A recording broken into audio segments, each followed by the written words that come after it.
So, are you from Colorado originally? No, I'm from Tennessee. That's right. I don't know any way to make that sound awesome. I mean, Tennessee's not a bad place. Like I've been to Tennessee. Tennessee's a big music city. It's a huge music city. Yeah. It's I actually grew up before it was cool. I sort of went. I lived there during that low period. So you left Tennessee and then it got cool? I left Tennessee, then it got cool. Apparently I should have whispered more loudly. But yeah, no, I grew up there in Middle Tennessee, Murfreesboro, just out of Nashville, and then went and got my undergraduate at University of Tennessee. I went to school at Tennessee at the same time Peyton Manning was there. Oh, okay. And did you guys cross paths at all? Yeah, well, according to my son, we're besties. Oh. So, we did have a class together, which means that he showed up at one class. And that was about it. Wow. Yeah.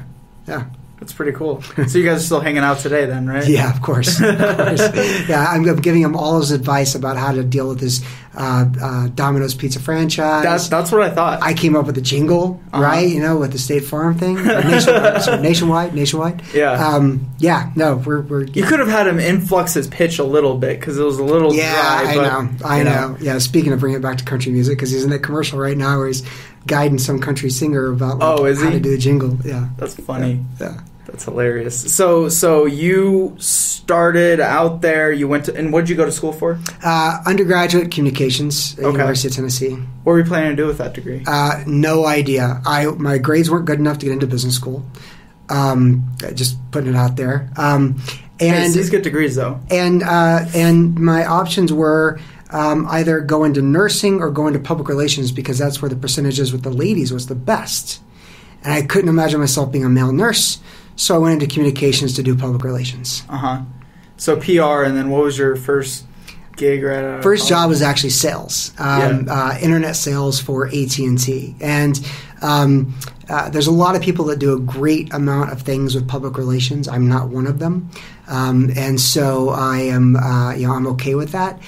So when I started to do sales for technology companies, starting out with AT&T, I really got that sort of sales, gig. And I think it's the best job to have. First job out of school sales is to be in sales of some kind. Absolutely. Yeah. Yeah. Why is that? It's a sink or swim situation. Number one. Number two, if it's a good organization that supports its sales efforts, they're going to give you a lot of education, a lot of training, a lot of mentoring. And you can take that with you for the rest of your career. So it's a great first step if you're in the right place and you're okay, going after and trying to kill what you eat. Mm-hmm. And was this AT&T in Tennessee at this point? No, I had moved to Atlanta. All of my buddies who we graduated from University of Tennessee, there really wasn't a lot of career opportunity, especially in technology, in Tennessee. So we, myself and a couple of my buddies, we moved down to Atlanta and just had some fun down there. So sold in Atlanta at AT&T. How long were you in Atlanta for? I was in Atlanta for about 8 years. I also got my master's. I got an MBA at Georgia Tech, an executive MBA, so the nights and weekends kind of thing. Mm-hmm. It was a technology-focused MBA, which was pretty cool. Yeah. And then worked, the rest of the time and started a family then. Yeah. Did your parents influence you to be in the technology sector?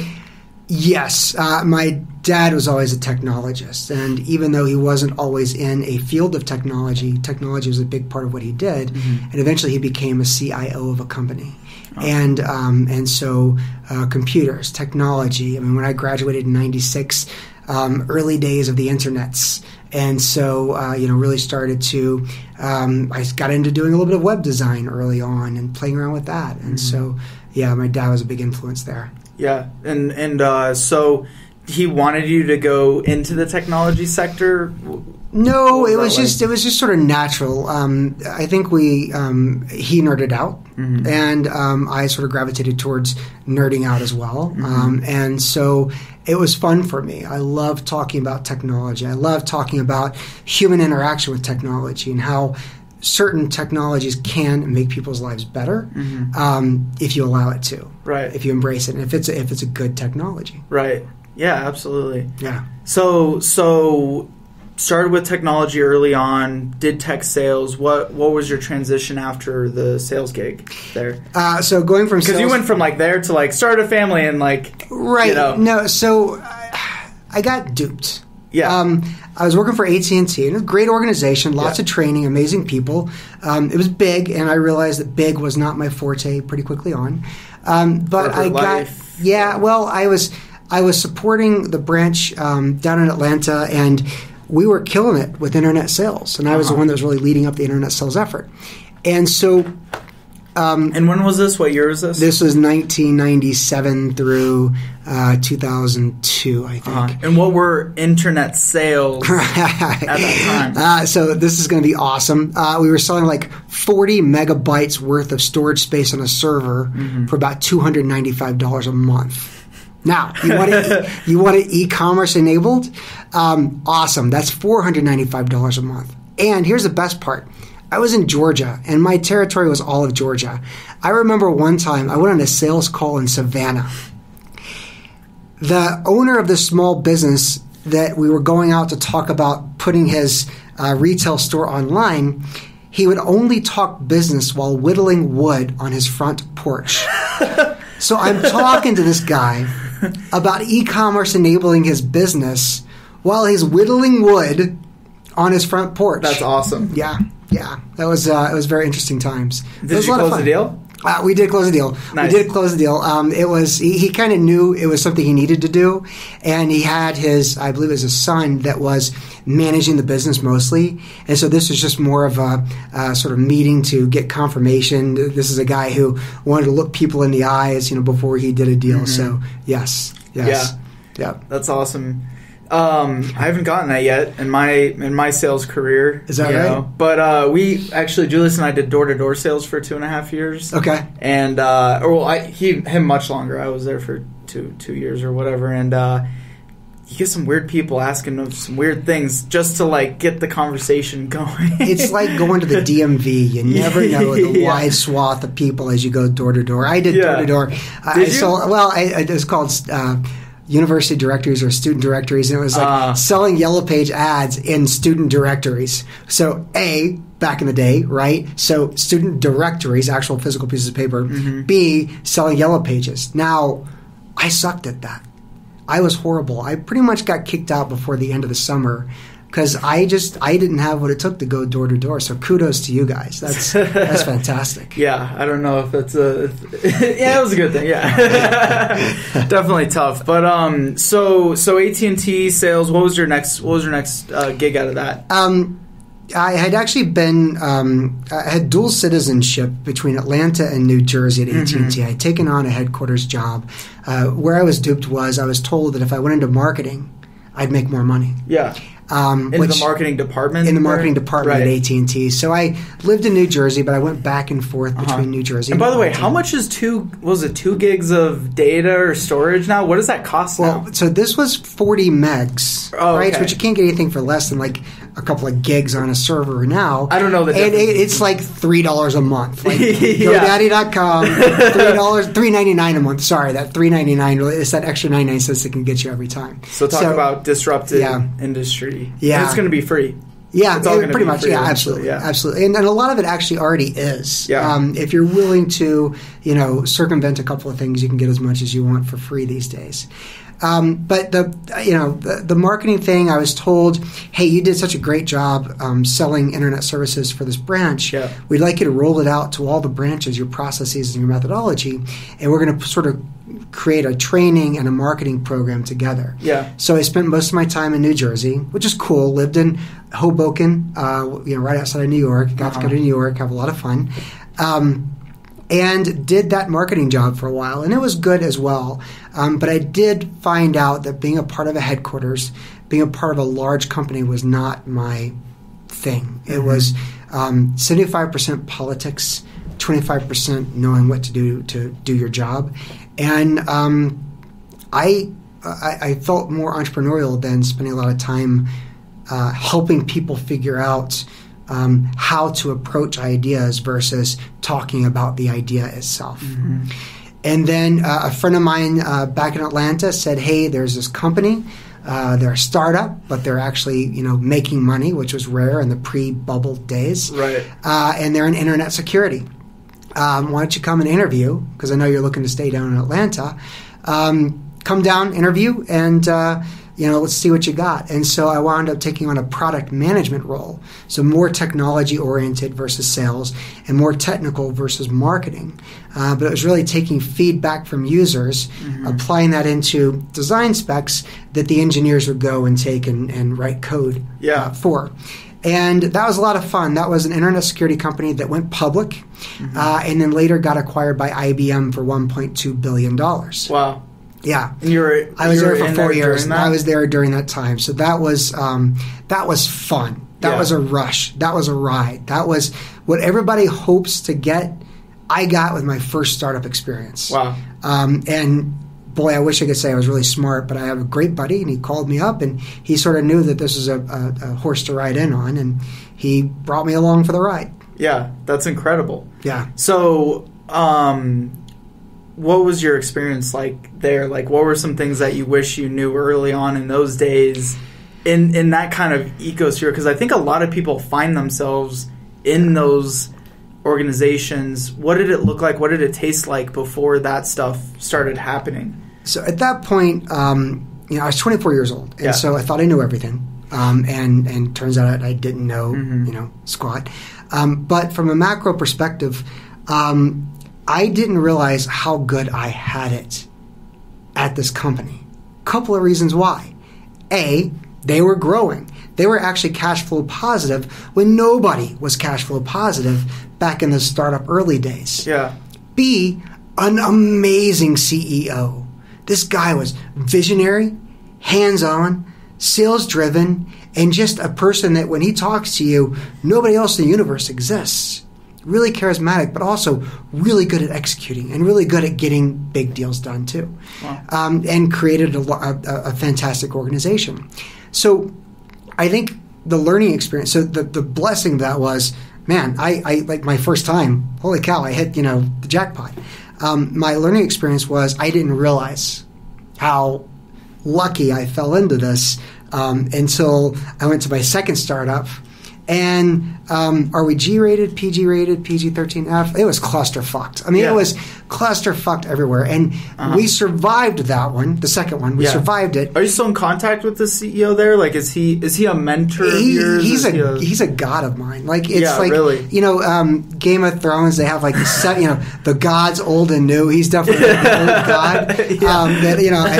I really need to bring a picture to just put on my bathroom wall and pray to him every morning. Yeah. But just phenomenal. And then as opposed to the second one, which was this startup that was not seasoned leadership. I was actually the third person in on that. And we really cluster-fucked our way through. Now, that one... This was still in Georgia? Yeah, it was a company that was based out of Canada. Oh, okay. New Brunswick, Canada. Kind of like this... Atlantic time zone, which is like 1 hour to the east of Eastern time zone that you don't really know exists, but it's in Canada. So it's, it's there. Unseasoned leadership, and actually not a lot of experience in technology, but the guy who found the technology was a really sharp kid. The guy who invested in it had invested in restaurants and some sports franchises, and this was kind of a hobby, and he decided to be the CEO and really had no idea what he was doing. I was the third actual official employee and built out both the sales and marketing program out of Atlanta for this company. And I ignored everything that was going on outside of sales and marketing for this company. And I had to keep my sanity. Because it was such a train wreck. Now, I left that first startup before they got acquired by IBM because the company had gone from, I was the 95th employee, they had grown to 1,200 employees. Wow. And I realized it was starting to feel like AT&T again, right? The big company. Yeah. And there's nothing wrong with that. It just wasn't for me. So I was ready to, when this company came looking to do a partnership with that first startup, the second startup looked very interesting, plus it was very early on with the company. Did that for a couple of years, and we faked it. I mean, we faked everything you could ever possibly imagine. In the second round of in the second startup. Yeah. And in fact, the reason we got our big venture capital round was because we took these VCs to a conference in D.C. where we were exhibiting, and they were kind of impressed with our technology. But we took them out for dinner and drinks, and we had a great time, and other stuff that I don't want to talk about. And we had such a great time. I think we probably should talk about it, though. The next morning, I'm woken by my cell phone ringing off the hook. I overslept, missed my flight, hungover, and it was the CEO calling over and over and over and over again. Finally, I pick up the phone. I sober up enough to pick up the phone. He goes, "What the hell happened?" I said, "Well, we took them out. We had a good time. I think we stayed out later. Some of the guys, kept going out with them. I had to call it a night because I'm a lightweight.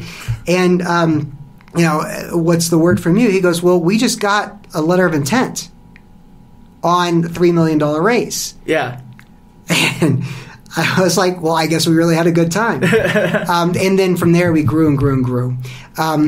At that point, the company was growing, and we had to get another round of investment of about $10 million. And when that money came in, it was a leadership team that I knew, but I knew I wasn't going to enjoy working with. So I left. And it was good terms. It was exiting clean. But that company was also acquired a couple of years later by IBM. Wow. And I held on to the stock. Wow. And so that was, 2 lucky strikes. But the first one, I didn't know how lucky I had it. The second one, I really wish I was back in the first one. But it was a lot of fun. And both of them were a lot of fun for different reasons. Yeah. Yeah. So that's what brings you to what you're working on now, is that rush of getting into an organization, seeing that cusp of growth, and then watching it from there. Yeah. It's interesting. So there's a third start. The third startup was the investor from the first startup knew I loved vacationing in Colorado, and had said, "Hey, we've got a company in Denver." And before he asked the question, I said, "Yes, fly me out." And then I met, and then I said, "Yes, relocate my things." And that moved us to Colorado. And that was... this was after this... After the second startup. Okay, right. Gotcha. Yeah.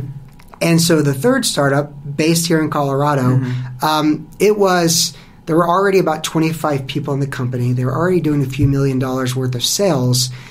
But the reality was they kind of lucked out with some of those sales. And I ran marketing, and it was I was vice president of marketing. There was a vice president of sales. We were organizationally aligned to butt heads and to try to throw each other under the bus in order to keep our own jobs. And it was not a clean organization from that perspective. That company wound up getting sold for pennies on the dollar about 3 years after I was there. And I wish I could have done more with that company and for that company. Right. But it just, there was a lot of organizational, corporate structure and lack of vision and lack of a powerful brand story that really got in the way of us getting work done and being aligned. And so I left that company after 4 years.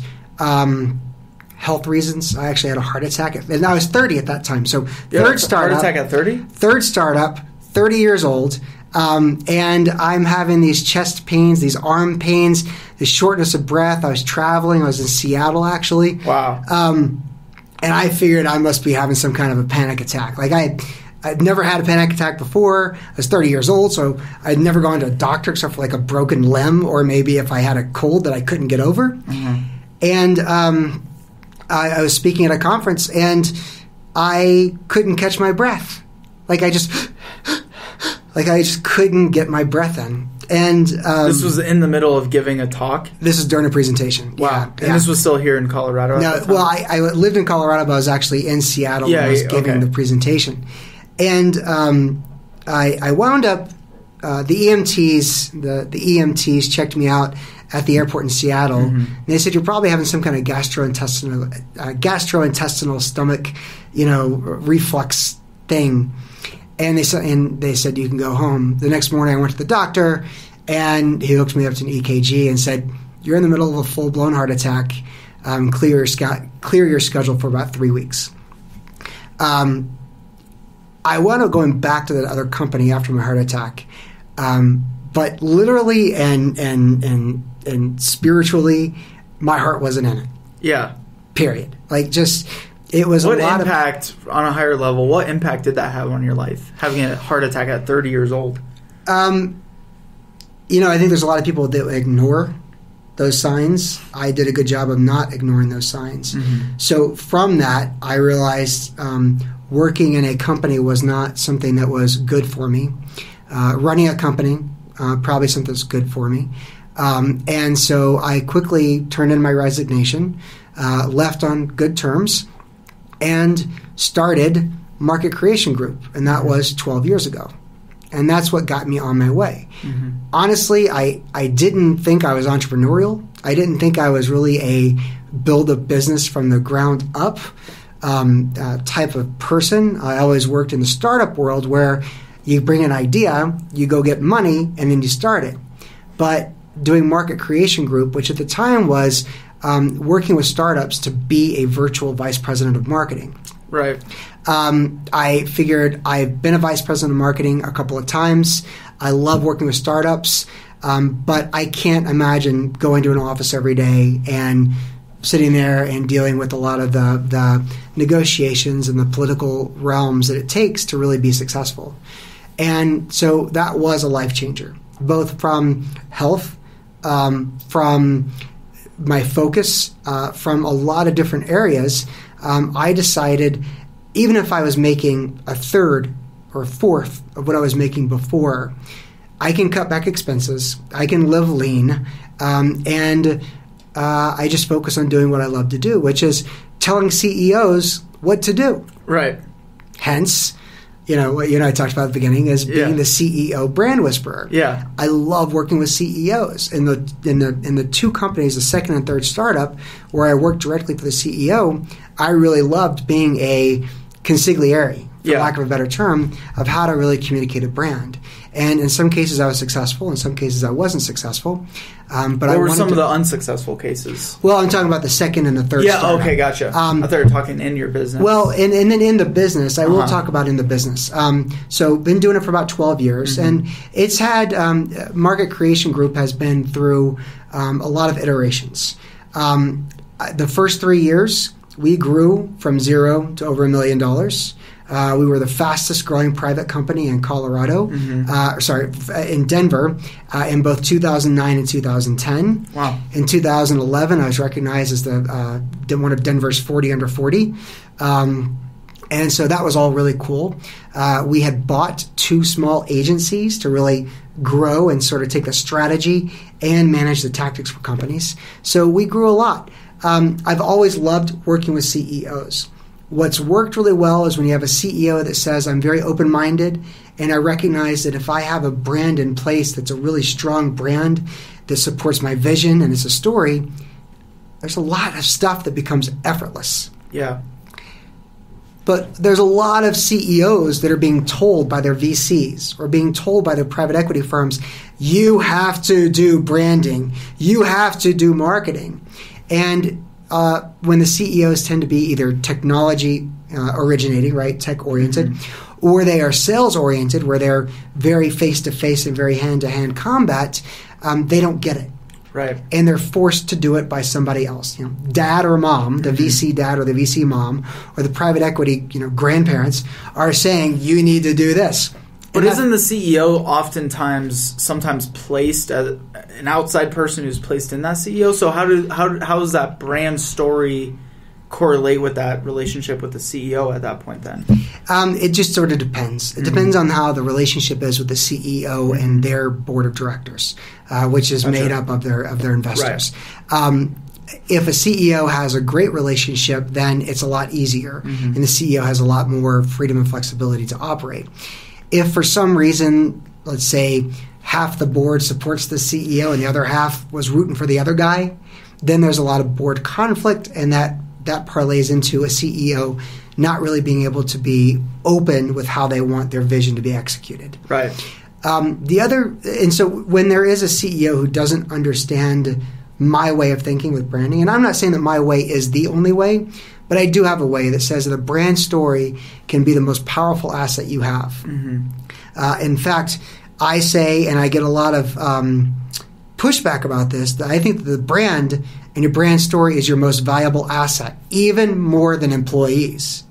Really? Because if you don't have the right brand story that supports your vision and your mission, you're hiring the wrong people that don't know what they're supposed to do.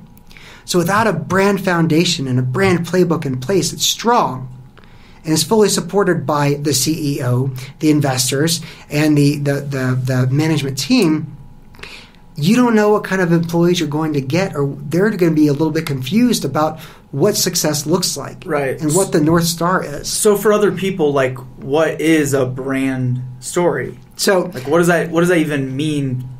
Sure. Is it your vision statements? Like, so let me go back to that nerdism that I was talking about with my dad and I. And bring out the nerdism, man. So I am a huge fan of Star Trek. Right? My dog, her name is Captain James Tiberius Kirk. Okay, we call her CJ. Did you ever watch Star Trek? Come on, man. Yeah. Dude, I never got into Star Trek. Get out this. A little tricky. This is over. Not whispering more. Dude, I could, but no one introduced me to Star Trek. Is the thing? Is like I was never around someone who was into Star Trek. That's probably why. Yeah. Or I would have done it.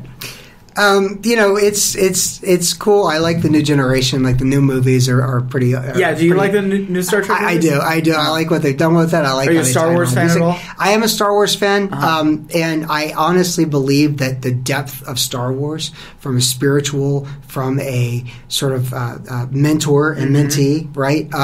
Perspective is very strong. That's really interesting. And I love that story, and I think that George Lucas had such depth. Honestly, I don't think Star Trek had that much depth, but it's just entertaining. And Captain Kirk is like a very charismatic son of a bitch, so I like him a lot. But back to what a brand is, the best example of a vision with a brand story is Star Trek's. Mm-hmm. To boldly go where no man has gone before. That is the most fucking amazing vision you could ever imagine. It is aspirational. It is something you could never, you can't say I've checked this off. Now, their story, their mission is, they're on a 5-year mission to seek new worlds, meet new people. Mm-hmm. And so that's really the vision and the mission that they have put together. And that creates the brand story of we're the explorers, we're the Wild West, we're the pioneers of the universe. And that's a fantastic brand story. Yeah. And I think that's a good example for most people. Most people understand Star Trek, and you, I think, get it at a macro level. Yeah, right? Yeah, absolutely. Yeah. So that's kind of the idea. But what I have seen is when a brand encapsulates the vision, the mission, the culture, and in the world of social media, the voice that everyone should be using when talking about a company, there's an alignment that happens that makes it easier when a new person comes on board, makes it easier for customers to understand why you're doing what you're doing, makes it easier for investors to understand your vision and your mission, and honestly allows your competitors to sort of know what direction you're going into, right, so they can maybe try to find a niche that's outside of exactly what your direct competition might be doing. Gotcha. So would you tell someone that, like someone who's going to start a business tomorrow, brand story is the number one thing that you're building infrastructure around, and then everything else from there is a result of your brand story? I think that if you're starting a business today and you did not have your brand story as part of your business plan, you should not get invested in, period. Or you should not even hit the go button. Today, there is complete transparency between a company, what they say they do, and what they do.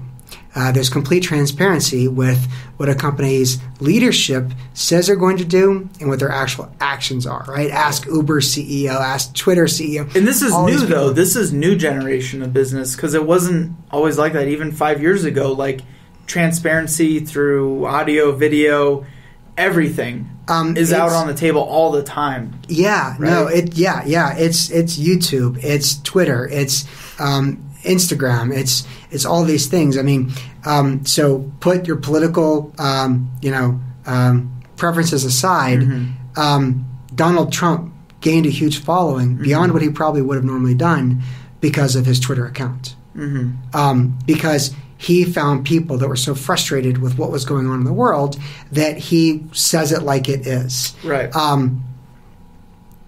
Don't know if it's really good things that he says, but there are people that are so frustrated that they connect with that and they follow him on Twitter. That wouldn't have happened, 10 years ago. That wouldn't have happened 5 years ago. Instagram, we talked about you building your Instagram audience. Right. It's huge. You have to have that to really get traction. Right. And the thing is, in order to get a following, you have to have that thing that you're all about, so people understand what is it you're about. Why are you here? Simon Sinek, he does the what, how, and why. It's an amazing TED Talk. And really the brand story is the why. Why are you here? Why are you doing what you do? Not just what do you do and where do you sell it, but what's the purpose that you have? Why are you making the world a better place by doing what you do? Right. So why your company then? Like, why your entrepreneurial journey? Why would people choose to work with my company? Yeah. What's your own brand story? So our brand story is that we prefer and almost exclusively work with CEOs, and we help guide them in them shaping their own brand story. This is a personal brand type situation, like more their own personal brand, and how that drives as like a gateway into the like company's brand, or really the whole company's brand as a whole? So it's really focused on the company's brand because that's where the investment is and that's where the growth needs to occur. But the reality is that a CEO who is very closely involved with their company, sometimes there's very little separation between a personal brand and a company's brand. Right. In fact, I think you and I talked about this in the pre-interview a little bit, was, that's one of the problems we have is that when someone's grown a business from, let's say, 1 million to 10 million, and it's been their personal story that's a part of the brand, and then that company reaches their goals of some exit, CEOs sort of go through a series of depression, not just because they ask, what do I do next in my job during the day, but that, my child lives on without me as the brand shepherd. Right. And so what do I do now? So there's very hard to separate, but our focus is on the brand story that the company has that can be easily put into the form of a brand playbook so that all the employees can support it, use it, and leverage it so that the business grows beyond just the CEO. Yeah. Have you found a lot of mentorship opportunities of your own by reaching to CEOs and CEOs only and working with CEOs? You mean them as mentors? Uh-huh. Yeah, definitely have. Definitely have. Who are some of your bigger, like who are the people that you follow? Who are the people that really drive you and help you set your goals and all that? We talked about this in the pre-interview a little bit.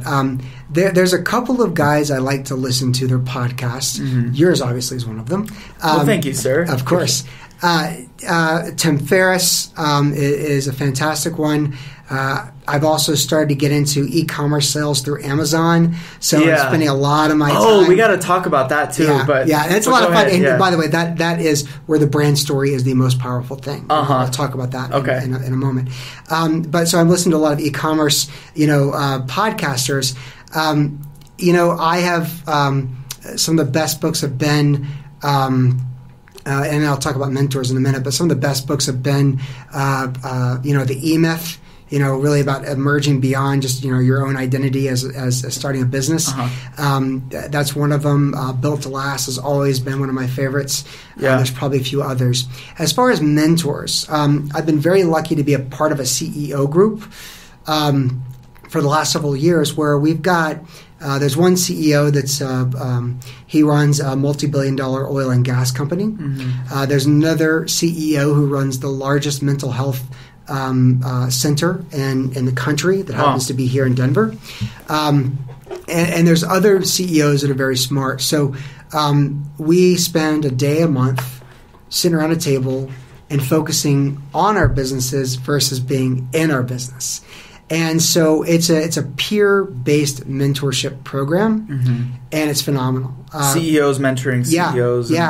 And it's how many people are in that group? There's about 12 to 15. Oh, wow. It just so depends on it's a small group. Yeah, and you never know if you're the mentor or you're the mentee. Like sometimes somebody will be articulating a problem that they have in their business, and you're like, and you're trying to give them some ideas and some tips, and you're like, holy crap, I have that same problem. Yeah. And I wasn't paying attention to that. So I gave some advice, but you know what? I got more advice from this. And so it's a really good, sort of round table of people that you get to work with. And so that group of mentors is really your core infrastructure for getting feedback, and those are the guys. And honestly, I have stepped away from that group at times where I've just sort of needed a sabbatical from it because it's a lot of input, and sometimes it's input overload. But even then, I still stay close friends with a lot of them where I can call up with any questions or any concerns or really anything. Gotcha. Yeah. Do you think everyone should have a situation like that?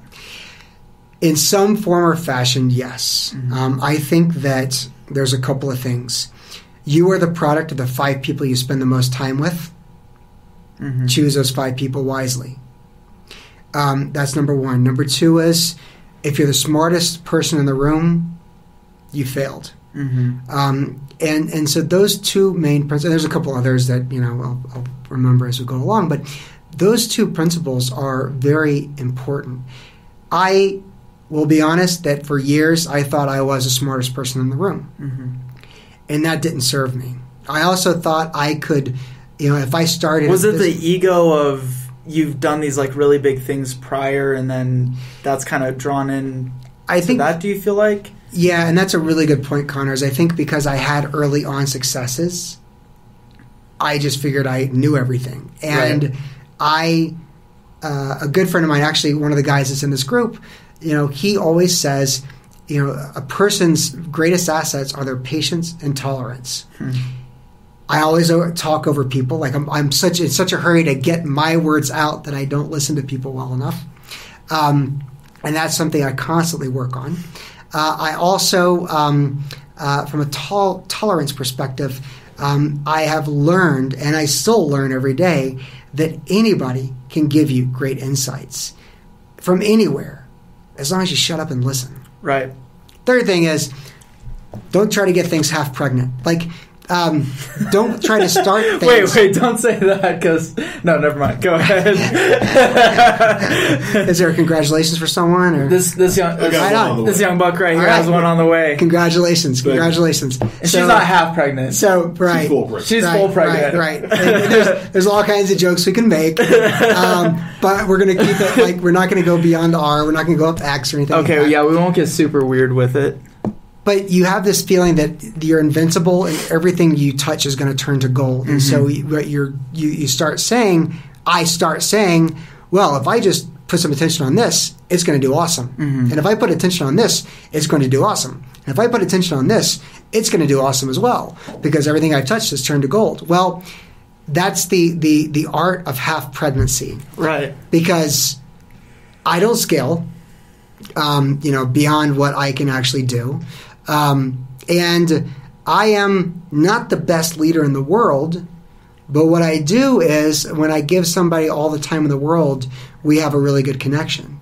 And so when I attempt to get half pregnant in a lot of different ways, and I don't have enough time to spend with someone to really help mentor them or help work with them, I fail. Or receive the mentoring, you mean? Yeah, and I'm also sort of applying it towards employees. Yeah, and working with people. And we talked a little bit about one of my initiatives is called the Cannabis Creative. Yeah, and it's focusing on developing. Which, by the way, you're the cannabis. First cannapreneur on the show.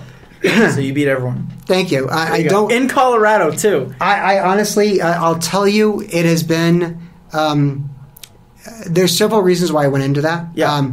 Number one is I do believe that the cannabinoids, the CBD part of cannabis, can really have healing effects for people with MS, Parkinson's, anxiety, all these different things. I think it really will truly solve problems. When you've experienced it firsthand, right? I have, right. I have a family member who has MS. Yeah. But we're in a pioneer industry, and yeah, sure, this is a dope smoking industry, right? Let's just put the cards on the table. There are investors, there are savvy business people. My experience has been that there's a lot fewer of those, number one. And number two, my experience has been I am a bit premature in getting into this market. We are doing some work with some companies, and so we are working with some great companies. Yeah. There's so much effort on regulation. There's so much cost because there's tax advantages that these companies can't take advantage of. Right. So they are taxed by the federal, even though it's not federally recognized, but they can't deduct their expenses. So their take-home for all the marijuana businesses that are directly hands-on with marijuana, their take-home is smaller than most businesses because they can't deduct their expenses on the tax on their taxes. So is that going to change soon, do you think? I don't know. You told me something hilarious the other day, and you have to repeat that. Like and this is newer. This is just within this last year. You started the cannabis branding company. Correct. Are you doing similar to your other company, like sort of working with the CEO? How do we really build out your company? Like, for example, there are some brands here in Colorado that you really start to recognize. Like, oh, there's a location. There's a location. There's a location. Are you trying to do the same thing with other smaller people? So my goal, I have had a lot more success on the business-to-business side, the B2B side. And so my goal is not necessarily working directly with dispensaries, but working more with the companies that are providing wholesale or the companies that are providing to the dispensaries and things like that. My other focus has been on the organizations because I can be very choosy, and I have been unbelievably choosy on who I choose to take on as a customer. Mm-hmm.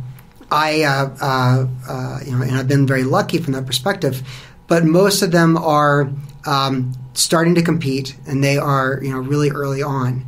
I still take meetings with a lot of people. Yeah, and I think this is where we're going to get to that funny part, which is my frustration with this industry. And it's not just that it's the marijuana industry; it's the fact that it's a new industry, and there's so many things being thrown at these entrepreneurs, at these CEOs, at these presidents, at these owners, that they don't know who's on first and what's on second. I have had more missed meetings. And is this what we were... Was this the... Yeah, you were telling me you had what was it? 70 plus per... Not, maybe. No, it is. Yes, it is 70% of the meetings that are on our schedules that are confirmed are no-shows. And it pisses me off. But I put myself... When you said that to me, I'm like, come on. For one, you can't put that negative aura around the industry like that. But that's so interesting. But these owners, these owners and these businesses, regulation is their number one focus. Growth is a focus. Regulation is huge, and there's so many companies that are popping up that are trying to support or serve this industry, that these businesses are getting, there's hundreds of conferences for this industry. Mm-hmm. There's 14 different HR platforms, right? HR benefits and payroll platforms for this industry. Wow. There's 45 to 50 different point of sale systems specifically for this industry. This industry is very closed loop. You're either in it or you're not. And the technology platforms, Oracle's not going to say we're supporting cannabis. IBM's not going to come in and say, hey, we're supporting cannabis directly. Other large companies, especially ones who have government contracts, are going to stay away from this industry. Right. I've had companies, when they've come and looked at my LinkedIn profile and they've seen, Brett Schklar, CEO of Market Creation Group, and Brett Schklar, CEO of Cannabis Creative, say, no, we're not going to work with you. And that happened twice, and it was from companies in Texas. And they're like, no, we're not going to work with you because we just don't believe in that, and we think it's wrong, it's horrible. Even though my focus is exclusively on working with the medical side, the CBD side, the cannabinoid side of it, that's the non-psychotropic, the non-getting high part of the cannabis plant. Yeah. So I think I don't blame these leaders for blowing me off. I think they've got so many things going on. It's that industry, and that was one of the things early on in our discussion is the challenges I'm running into with this is I'm constantly getting blown off from meetings, And I just laughed at that because I don't, Yeah, I'm not that ugly. My breath isn't quite as bad, and I don't insult people until after the second date. So what's going on here? Right. But you're early on, you're early to the game. You have a couple people you're working with. Do you think that business is really going to scale out for you? Yeah, I think what's happening is there's so much emphasis on regulation. There's so much emphasis on figuring out state by state. To be honest, Canada has the best model. They have it supported federally. It's through their healthcare system. They have a process to get people certified onto their exchange. And it is a big investment to get certified in Canada. And so you have serious players. You have, instead of a couple $100,000 or $1 or $2 million of investment, these companies need at least $10 million to go through that certification process. Wow. So, and it's federal, and it's national. And so I think they have a model that is probably the right model. So we may focus our efforts on places outside the United States for right now because we work best with companies who have a very national or global scale brand. And we don't have that in the U.S. right now. It's very state by state, very localized. The other thing going on is because this industry is growing so quickly, there's not a lot of competition. And people start to really invest in marketing and invest in their brand when they know that there's competition with somebody else who's trying to directly eat their lunch. Yeah. And we're not there yet. Some cases we are. CBDs are very competitive. Yeah. And so we're starting to see a lot of that. Dispensaries are competitive, but really in a street fight kind of way. Yeah, like corner block by block. Yeah. I thought CBDs were federally, like you can ship CBD product anywhere in the U.S. and like. So it's a gray area that's not being paid attention to as far as federal mandates. Yeah. A lot of people are sourcing it from Eastern European locations. A lot of people are sourcing it from outside the U.S. I do think there's going to be a course correction and regulation on CBDs. But I don't think it's going to be state by state. I think it'll be a federal decision. Right. But right Same now, with hemp, hopefully too. Yeah. Right. Because that would be a major game changer. Yeah. Yeah. But I think it's still a bit of a gray area. But it is not. Nobody is nobody's using CBDs recreational, except for there is a theory that you need some of the THCs in order to get the CBDs to take traction within your system. So then that's an area that's really being looked at right now. Yeah. It's a weird world we're in right now. Weird, kind of quirky, like almost purgatory or something like that. Is that the right word? Purgatory, like between realms or something like that? What's a butterfly? Larvae becoming a butterfly. Yeah. Sort of incubation stage. Yeah. So it's an exciting time. Like 10 years from now, we're going to look back at like all the different industries that are going to be created out of. Even if federally legalization and all that stuff, which I'd imagine is going to happen here very, very soon. Yeah. Completely federal-wise. Yeah. We'll see. But So I am, to answer your question, I am, honestly, I am half pregnant in the cannabis world. So I've got some folks that are focused on it exclusively for me, and it's sort of a decision I need to make in the next 6 months to a year, because that's MCG has always been, Market Creation Group has always been my my bread and butter, sort of the primary. Cannabis Creative has been very interesting and a learning experience, and then I think we talked a little bit about the e-commerce sales that I'm doing as well, which is now here's something I'm interested in also is like why all these different businesses? Is it multiple streams of income, or do you just get kind of attention deficit on one thing and like to move on to the other? Because your other company's been around 12 years now. That's impressive. Yeah. Thank you. It's I think a big part of it is ADD. A big part of it is I'm very opportunistic. Market Creation Group has been fantastic, and it is fantastic. But it's businesses do better when I'm not directly involved. That's where I let the sort of team do the best work. And I think part of it is as I evolve myself, I'm looking for things that produce income without me having to put a lot of effort into it. I am seeking that effortless growth. So do you mess with Bitcoin at all? So it's funny you mention that. I'm really looking closely at it. I have several friends who have gone in and bought certain shares of Bitcoin. There's a stat that if you had bought $100 worth of Bitcoin 3 years ago, it'd be worth, or even less, it'd be worth like millions. So that's an area I want to get to know. I kind of got freaked out. There's a Netflix documentary on Bitcoin. Yeah. And it's like there's this mysterious guy who nobody knows who it actually is. And so I'm sort of looking at it.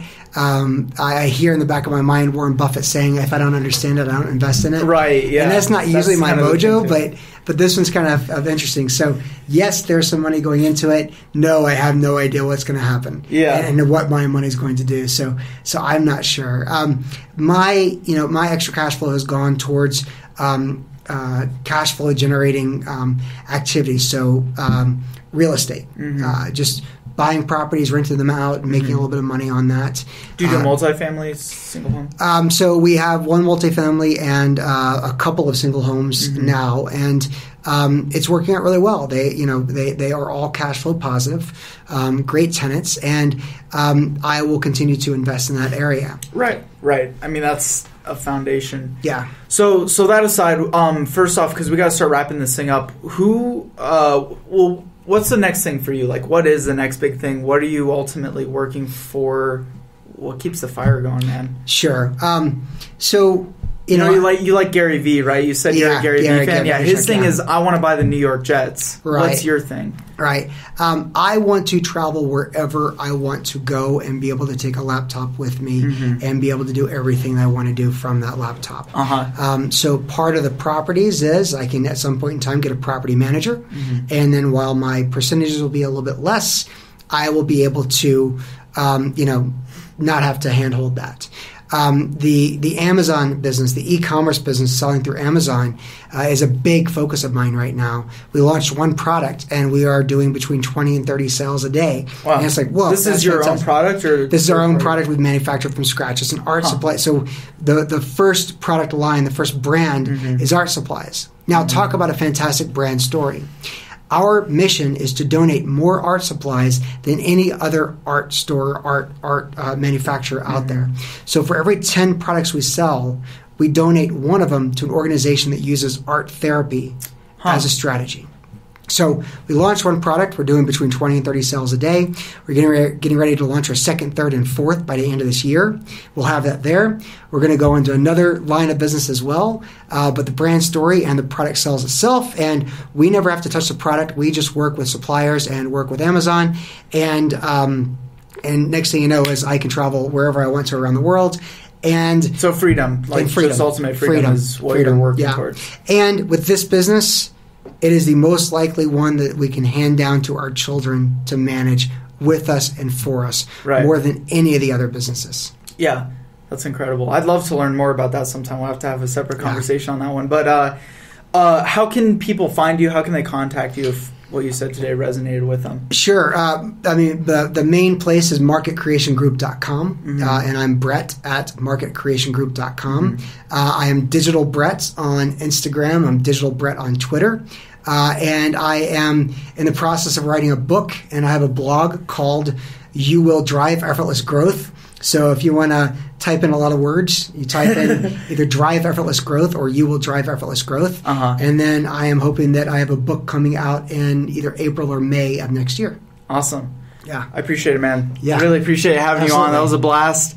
Thanks, guys, for tuning in. Really appreciate it. That was Mile High Mentors for today. Be sure to go follow us on Instagram at Mile High Mentors, SoundCloud, Stitcher, all that good stuff.